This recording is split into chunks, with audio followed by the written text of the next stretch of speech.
Well, welcome to Live with Leslie. Yes, it's Live with Leslie. It's not X's and O's. It's called Live with Leslie. I'm Jeff Harrison. I'm Leslie Spoor. Leslie, welcome.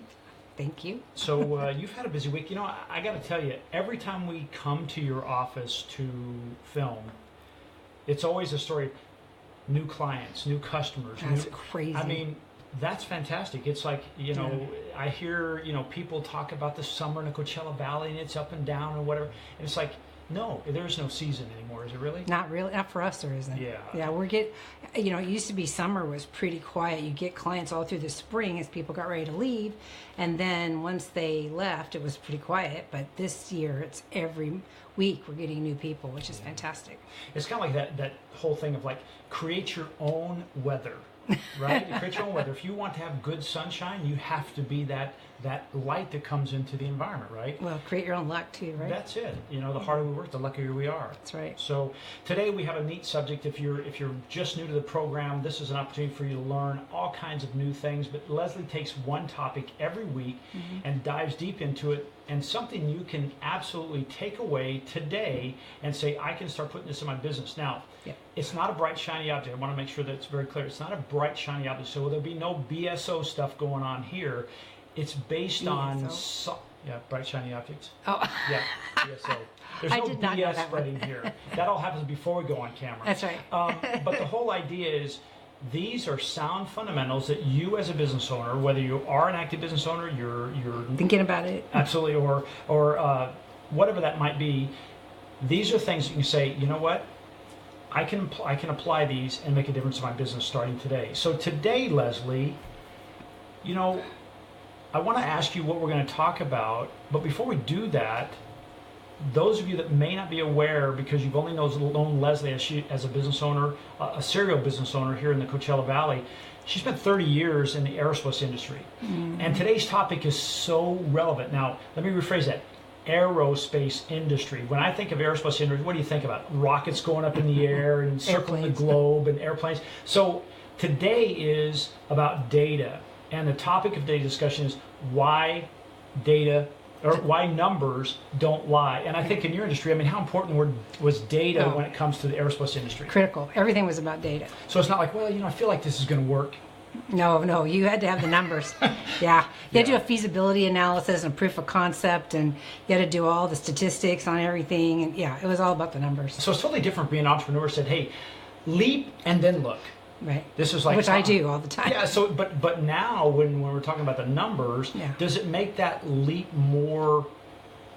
Like, does it make it more for sure? Does it, using the numbers and things like that? I guess if you wanted to do a bunch of analysis before you started the business, maybe, but then you really don't have the numbers that you need, or at least they're not accurate numbers, in order to make that decision. Okay. So I'm still a proponent of leap. Jump off a cliff. Figure out how to fly on the way down. Yeah, jump off the cliff, and if it's the wrong cliff, you just go, okay, fine, figure out what the lesson was and go to the next one. But once you get in a place where you are comfortable and you know that this is what you want to do, then you need to develop the data to make sure that you can protect that business. So is it like one of our clients earlier yesterday we were just talking about this. It said, we're looking to go down a new path, so we don't really have any data yet. So we have to say, we have to collect the data and decide, well, how many of these do we have to do before we get one of those, right? Like how many prospects do we have to call before we get one yes? Right. That kind of, is that the kind of numbers we're talking about? Yes, somewhat. Okay. The big thing about numbers is that they don't ever lie to you. So I used to say when I was in aerospace, I used to say I like to fight with numbers, because if you get into a disagreement with somebody in that context, if you can show concrete number data, statistics about why your position is correct or why you feel the way you do, how can anybody argue with that, right? True. So, and in my mind, statistics are pure. They can't be manipulated. Now, there's people out there that will say, oh yeah, you can manipulate statistics, and I'm sure you can, but I treat them black and white, so I don't really ever do that. Numbers are the numbers. It's just what it is. It is. Okay. Yeah. So, you have some things we're going to go over today. Yeah. Can I just ask a question real quick? Once somebody gets their numbers, and I'm going to go back now years when I was in the golf industry, And we used to figure out, how much per square foot did our golf shop, that was one of the numbers. Produce. And then we'd say, well, every time somebody comes through, how much is that person walking through the door? What is the average? And a lot of times I was in the private club industry, and it was always like, well, yeah, but they're members. It's still doesn't matter. A number. Yeah. So we'd say, well, every time somebody comes in, this is just an example, it's worth $10. And this for us, we used as a training thing when maybe a new employee would come in, and maybe they didn't say hello to somebody by accident. Right? They were busy, or they thought they were busy. We would always come back to that and say, everyone who walks through here, whether they did it today or next month, or next week, they're always contributing X number of dollars every time they come in here. Right. So we kind of had a value. Right. Well, the thing about numbers is that most of us, new business owners, don't understand the importance of numbers and why that data needs to be tracked. And so that's part of what I wanted to talk about today, is why you need to track data and what kinds of data that you want to track. Okay. And then if you can automate your data collection, right? If you can automate that, then it's saving you time to collect the data, and the data is helping you steer the direction of your business. And if you save time and you're following the right path, then you have more time for new business development, and new business development does what? Brings in more customers and helps your profit margins. So data is like the foundation of the business for for tracking and building it and making sure you're following the right path. So they really, as you say, that the numbers as you collect them, does it help us make more sound decisions? Yes. Okay. Yeah, absolutely. Cool. So number 6 on the list, because as you guys know who watch us all the time, we work backwards, right, to the number 1 reason. So number 6 on the list is having financial visibility. And it sounds like a no-brainer. My eyes just went in my head. Financial visibility. Okay, first of all, I have to do a disclaimer. I'm not a financial accountant or any kind of financial analyst, but I know enough about finance to run my own company successfully. So you have to have some basic understanding of finance.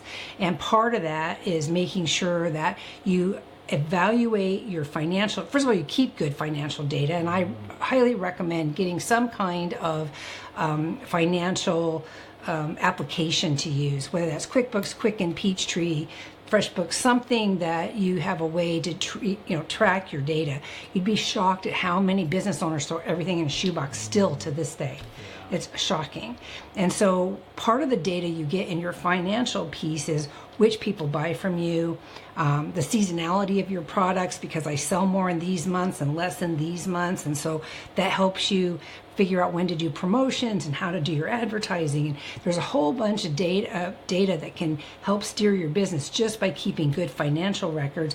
Plus, it'll make sure that your profits are reported correctly, or you'll even know if you're making a profit. Some people don't even know if they're making a profit. It'll make sure that you're tracking the right deductions so that you get the best tax position for your business, and it helps your bookkeeper not charge you an arm and a leg because you have good records. So there's a lot of good benefits to just decent financial records. So you call that financial visibility, right? And is that like that overarching umbrella of all the finance stuff? Right, yeah, gotcha. Yeah. I think in terms of QuickBooks, because that's what I've used for all these years. But within the umbrella of that program is all my data, and I can run. There's all kinds of reporting tools in there that shows me who spent the most money with us in the last year, the top 3 or 4 people, what kind of things they bought, and that sort of thing, so that we can figure out what approach to take in the coming year. One of the things and knowing you now for as long as we have is, doing numbers, Leslie. I mean, it's not very sexy. I'd rather talk about something totally different. But when you start to understand the story that they tell and how you can do this, wow, all that other stuff, not that it becomes less important, but this becomes very important, because this can be like it's almost like this is the steering wheel of your car.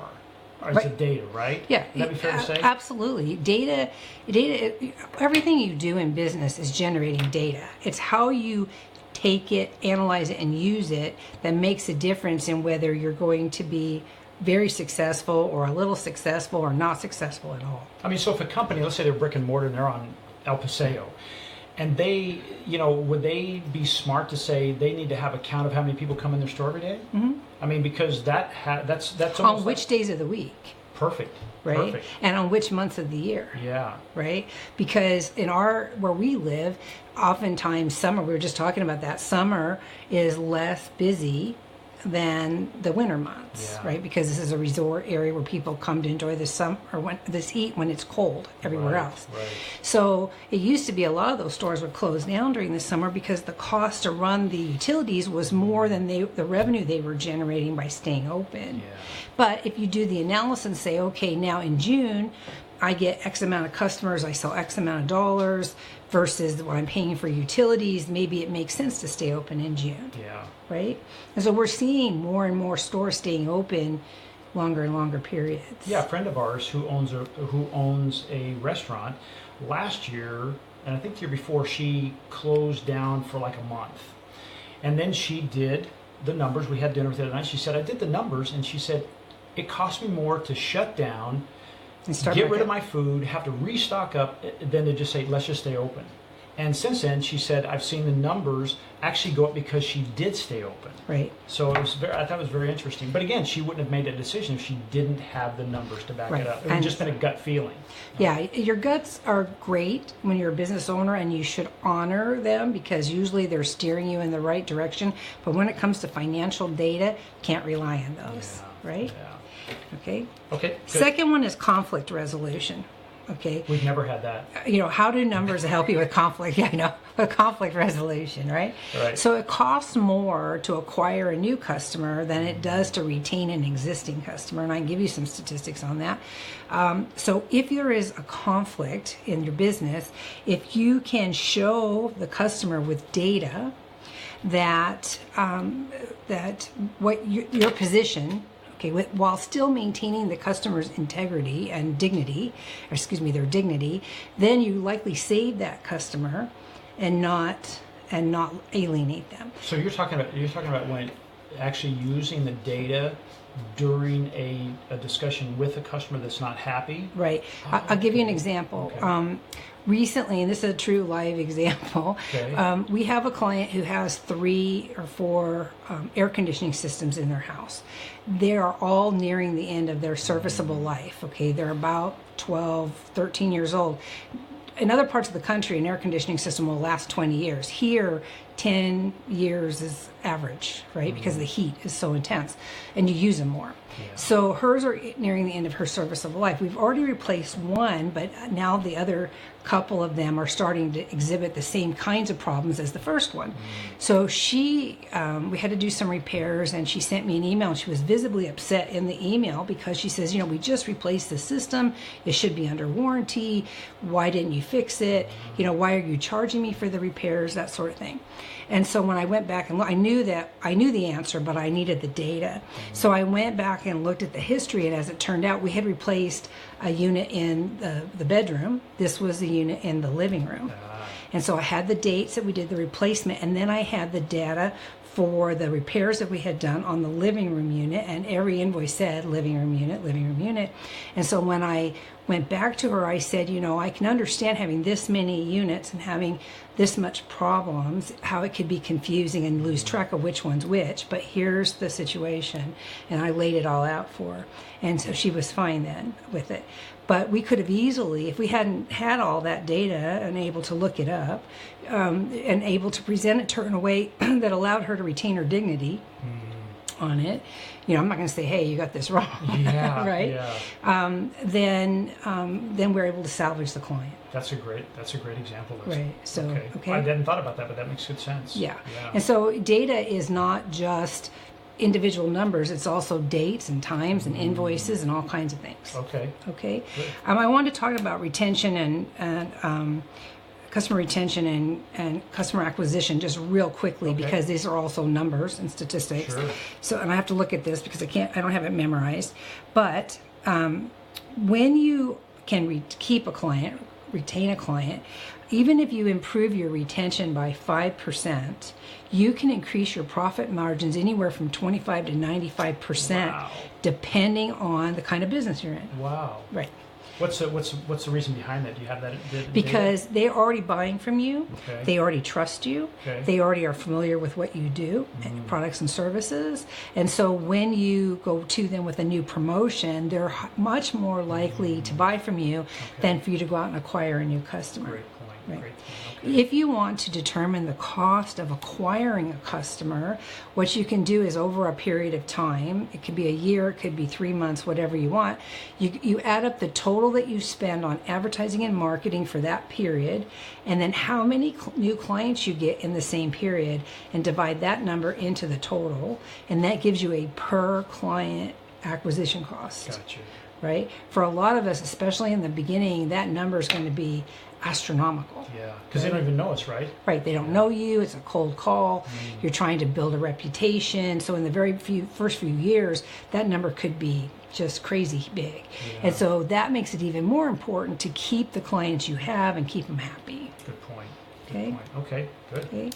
So the third one, which is the fourth one, working backwards, is tracking the season. I know, it's a number. I just wanted to I'm confuse from you. West Texas. You got to remember, it's like sleight of hands. It's a shell game here, folks. Shell game. Okay. Yeah, that's right. So number 3. Yeah, well, or tracking the seasonality of your business, which we touched on a minute ago when we were talking about the business is up on El Paseo, but data gives you the information you need to see the peaks and valleys in your business. Some businesses are not seasonal at all. Straight across, they're the same month in and month out. But most companies, and again, it depends on the products, have some peaks and valleys. For example, winter coats, right, has a season. You bet. New heaters have a season. Beach balls have a season. So if you're selling beach balls, right, you know that spring and early summer are your bigger months versus December. Right. Unless you're in Florida or California. Yeah, exactly. Right? It's not bouncing around so much. I mean, for us, it's kind of weird here because you can see the seasonality in the department stores, right? They start there already. I've seen Christmas and... Have you? Yeah. Well, I went to one of the craft stores, and already they have all the fall stuff and all the Christmas stuff out because people who do crafting need it early. Sure. Right? But in any store, you go to any big box department store, they're selling coats and things now. Now we're at 115 degrees and we don't even want to think about a coat. No. But when it comes wintertime and it gets cold for us, there'll be bathing suits in the stores. So for us here where we live, the seasonality is upside down. Yeah. Right? But in other parts of the country, it's accurate for them. And the reason they know when to put coats and bathing suits in the stores is because of the seasonality of their data and their sales. Yeah. Right? Is that a tool that we use when we start doing forecasting then? Yes. Okay. Yeah. And the thing about forecasts, if you're familiar at all with forecasting, is that they're always wrong. That's the nature of a forecast, right? The key is, so say this line here is your forecast, right? It's always going to be wrong. Whatever you do is going to be above or below that line. Right. But the key is to get your variance as close to the line as possible. Yeah. So if I sell more than I planned, I want it to be close to this line. If I sell less, I want it to be close to this line. And then I can adjust my forecast. What you don't want is it to be way up here or way down here, because then your forecast has no point. Right. This one has a point because it's a pin. But as a rule, there's no... I know, I'm really corny today. There is no point to the forecast if you can't get close to it. Yeah. Right? So every one of them are wrong. There is never a correct forecast. But when I always joke and say, hey, what do 3 months make? If it makes a trend, you have to do 3 months. 3 data points makes a trend. Okay, yeah. 3 data points. Again, I'm always Texas. I usually say 3 months when I'm talking monthly. But so if I had a couple years worth of data, does that help me get my forecast tighter? Yes. Okay. If there's no, and you talked about before about SWOT analysis. I mean, I always use when we do forecasts, we use that SWOT analysis, and that would help me make my forecasting maybe a little better, because I'd say, hey, what are my strengths, what are my weaknesses, what's going on? Like I remember back in 07, 08, that was a very tough time, because while I was trying to be optimistic and say, well, there's really no threats. No, the threat is we could be going through a major depression, right? And so we had to forecast for that, and it was tough to write those numbers down because they were massively lower, right? So if we have those 3 data points, in this case is a year, it allows us to get better at that. Okay. Yeah, our 3 data points of anything is a trend, right? So if you're going along on your forecast and you're okay, and then there's a jump and then okay, that's just an anomaly. Right. But if you're going along and there's one here and one here and one here, now you're seeing a trend in the data. You need to adjust your forecast, right? In my software, we have a data collection software system, and in there we show hours sold by month. Okay, and I can go back all the way to since the beginning of 2007, we started tracking this and see how many hours per month I've sold. And for a while there, I was tracking it. We did something like 36 or 40 months in a row where every month was an increase. Wow, that's which is great. Pretty impressive, right? That's I stopped tracking it after that because I could see what was happening. But we were making, but the data's still in there, and I could still pull it up. Yeah, right? I could do the analysis. Yeah. But more importantly is if I look at a year or 2 years or 3 years, I can see which months have higher numbers than others so that I can see where our slow periods are. So what I heard when I first started this business out here in the desert is the summer is always slow and companies have to lay everybody off and then you have to restaff in the fall. I have never had to do that, first of all. Good. I'm pretty proud of that. Second of all, our slow months are actually January, February, March. Oh, really? Actually, February, March. And that's because that's when most of our clients are here enjoying, the film festival or Stagecoach or Coachella or the tennis tournaments or whatever is going on out here. So there's more people in town, so there's less work. Gotcha. But I'm going to do a double negative. It's never no work, right? It's just our slower months. But you know that from history. I do know that from history. Okay, so it's not like, oh my gosh, it's a surprise. You're like, this is kind of the and nature of the beast. so I can tell my people, if you want to take time off, here's where you want to plan to do it because it's easier to cover for you because it's slower in these months. Gotcha. Right? Good. Okay, so that was number 3. Yes. Okay. Let's keep us moving here. Oh yeah, because otherwise we'll be here for 2 days. Yeah. Okay, determining the effectiveness of your promotions. So when you do promotions, marketing, advertising, whatever, gift certificates, any kind of promotions, you always want to ask new clients where they heard about you. Okay. Okay, so that you can determine the effectiveness of the promotion so that you're putting your money in the right places. Oh, I'm going to sneeze. I just had somebody call us yesterday for as a new client, and I asked them where they heard about us, and they heard about us through online search engine. We came up in the beginning. So Great. Then they went to our website, and then they called. Another one who called yesterday looked at her community and was looking on their website, the community website, for somebody to help her with something and found us there and called. So now I know this is effective and this is effective, Yeah, right? that's great. So you always want to know where somebody heard about you so that you can determine how best to budget your time and your money. Again, back to the data. Always right? the data. Wow. Everything is about the data. Yeah. Okay. How are we doing on time? I don't know where we are. Good. We have about 8 minutes. Oh, awesome. Piece of Okay, cake. so this next topic, which is number 2 on my list, but whatever number you think it is, I'm good with 2. It's near the top. is managing the health of your business. And this is a huge topic. I could talk all day about this. I've even done seminars about this particular topic.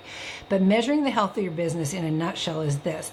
Every business has key performance indicators, things about them that need to be, I shouldn't say need to be, could be improved in order to increase your efficiency or productivity or profitability. So if you can identify what those key performance indicators are and measure those and then put corrective action in place to improve them and then measure them and continue this cycle of improvement and measurement, you can make your business as efficient and productive and profitable as possible. As an example, back in aerospace, right? We're shipping products out the door.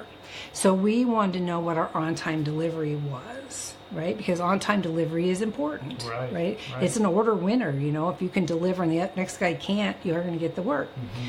Well, I like to look at it from what percentage did not go on time instead of how much did go on time. And that's, so you're 80% on time or you're 20% past due. Okay, the 80% on time, pat me on the back, that's really good, but I can't do anything with that. You achieve the goal, right? Right. Good. But 20% past due, there's 20% that I can fix. So now I have to look at that and say, why didn't those parts go on time? And how do I fix those problems so that now I can get to 85% on time? Okay. Does it make sense? Right. So you have to look at the data and keep track of it. And each company has different performance indicators. For example, a fast food restaurant. One of the key performance indicators for that is cycle time, right? The faster you move people through the drive-through, the more profitable the business. And that's why sometimes you'll see the little counters up there by the window to see how long that car sits in the drive-through. Yeah. Right? Because the lower that number, the more profit they make. I've even seen where they have that up there and said, if this clock gets to 0, then something is free. Right. Right. So they're like letting you be aware that the people inside are on the clock. Right. But it's not just going faster. It's how do you improve the process so that you can reduce the time it takes to serve an order. Right. Same thing with cycle time reduction is a really good measurement for most companies. If you're an insurance company, for example, and you get a claim, what is the cycle time of that claim from beginning to end?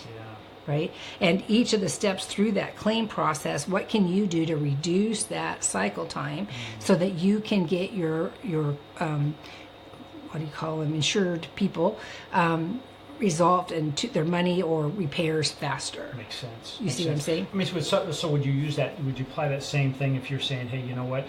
I've noticed my payroll has gone up, and as I start noticing this, one of my KPIs or key performance indicators is, boy, the people are coming in and they're spending the first 15 minutes having coffee and they're doing this, that, and the other, and at the end of the day, they're lollygagging around and we're getting an extra hour of overtime. I mean, would you use it in those areas as well? Absolutely. Okay. I did that for a company in New Jersey one time. I don't want to say a product or building because I don't know who it is, but we're building parts for this is an aerospace, okay?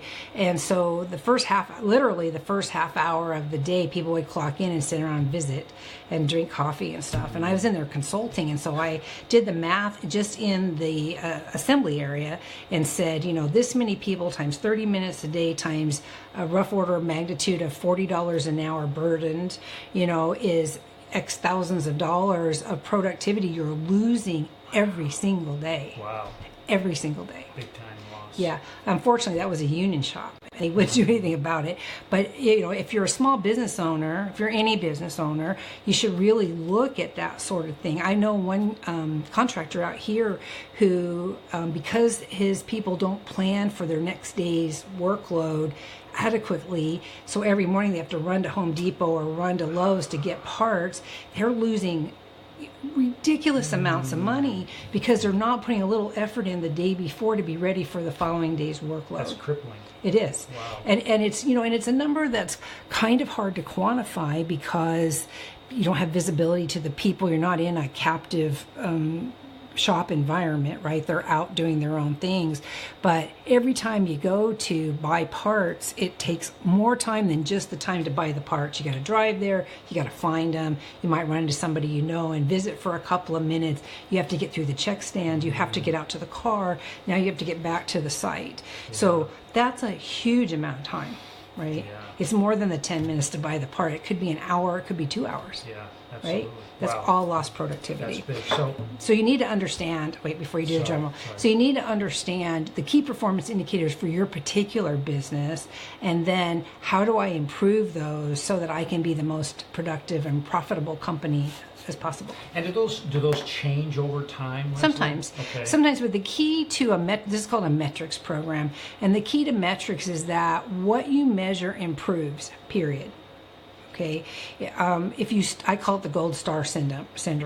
It's like putting a chore chart up for your kids, right? If you put a chore chart up and you put a star on it every time they do the chore, they're going to keep doing the chores. Yeah. The minute you say, okay, you've learned how to make your bed, so I'm going to take it off the list, they will stop making the bed. Productivity goes down. That's how it goes. And I don't care if you're a 5-year-old or a 50-year-old, the behavior is the same. Yeah. Right? It's always the same. I've seen it.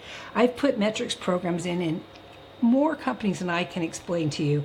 And at every case, if we stopped measuring something, the improvement stopped. Sure. Every time. Good. Okay, now you can do the drum roll. Okay. For those of you just joined, I always do a drum roll for number one. Here we go. Number one. Number one is improving your credibility and integrity as a business owner. Explain that. Well, all of these things together in particular, but as a business owner, if you want to be credible, you need to have a good handle on your business, and data gives you that. Okay. Right? So you want to be able to show somebody objectively where you're at in your business, whether it's your accountant or your advertising support people or your social media people that are helping, or your banker. Okay. Yeah, you say you're trying to get a loan and you need to show numbers for that. So numbers give you credibility and help you maintain your integrity because you're actually working on your business. One of the things that sticks out in my mind, I've never forgotten this, is when I first launched the software the data collection software that we use. I was doing a presentation at a conference, and one of the attendees said to me, "I get sued every single week." And I looked at her I'm thinking to myself, why are you still in business? Why are you putting yourself through this? I'm in court right now. Yeah. But it was because she didn't do any data collection. She didn't track when she was doing home checks and things like that. So she didn't track when she did a home. She couldn't prove that she'd been there. She didn't have any records for anything. She wasn't tracking her finances. Oh my goodness. So not only did she have no leg to stand on to give herself any kind of evidence. Thank you. Yeah. Evidence of how she was doing her job. She also had no backup to protect herself when somebody came and said, "I don't like this." Yeah. Because some businesses are he said, she said businesses, and you need that data, especially in those service-based businesses, to protect yourself. Okay. Right? Just like your example you gave before about the air conditioning thing. Right. Right. That was because of data collection. It was. And you could have been sued. Right. Or it could have gone that route. Well, I should say. yeah, not with Probably that not client. that No, way, but no, your she was customers just. love you. They do love us. But what I'm saying is, though, that if you want to have credibility as a business owner, you need to have the data to back up what you're doing. Yeah. And it doesn't matter if you're doing retail, if you're doing manufacturing, if you're doing foods. It doesn't matter. You still need the records.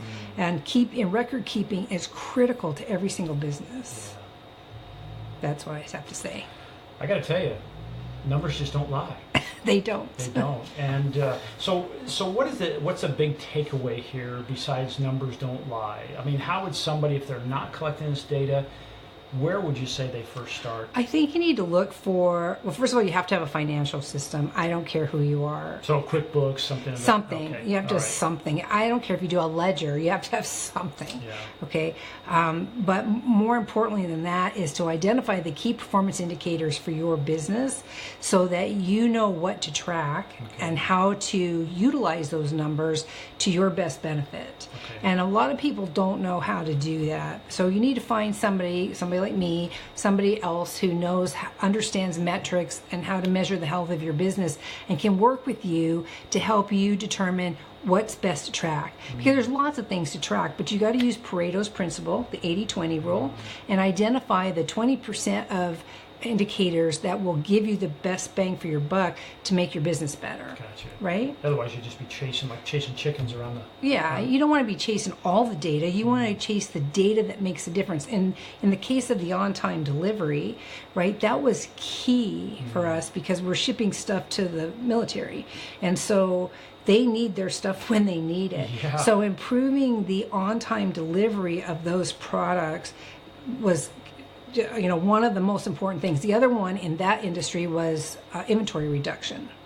So inventory turns, how often you turn your inventory, and how little inventory can you maintain in order to have your on-time delivery. So they feed into each other. Wow. Right? Wow. Yeah. So for those of you that are maybe just joining us for the first time, Leslie has a gift for you. What's your gift today? This white paper that I'm taking notes from is available for download right there online, and you just click somewhere on this page. I don't know where Amy puts it when she does this.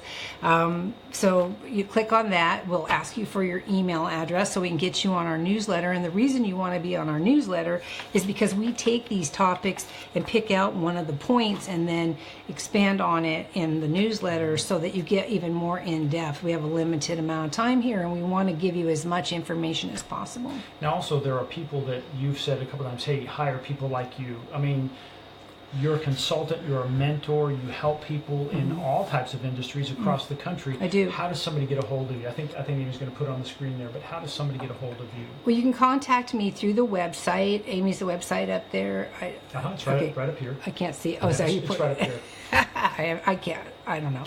So it's it's conciergebusinesssolutions.com, and that is, there's a contact us page on the website, so you can do that.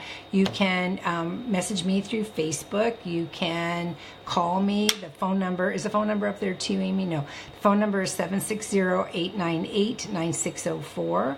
And when you're at the website, you can look at all our different kinds of education, and there's a description of the software out there, and it's called Essential Elements because data is the essential elements for your business. Proof in today's show. Yeah. So there's lots of ways to reach me. I think they can also, do you have it on her email address on the... It's been on and off. Okay, it's been on off, but that's down below here that says info@conciergebusinesssolutions.com, and those emails will come to you? Yes. Great. Yep.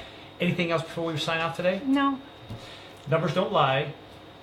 We've been on 33 minutes. Numbers don't lie. We need to get off. I'm Jeff Harrison. I'm Leslie Spoor. And you've joined us at Live with Leslie. Oh, by the way, before you leave, if you liked what you heard today, share, comment. What else are we going to do? Share, comment, and like our page. That's conciergebusinesssolutions.com. Yes. And we'll see you next week. Yep. Thank you so much for joining us. Bye.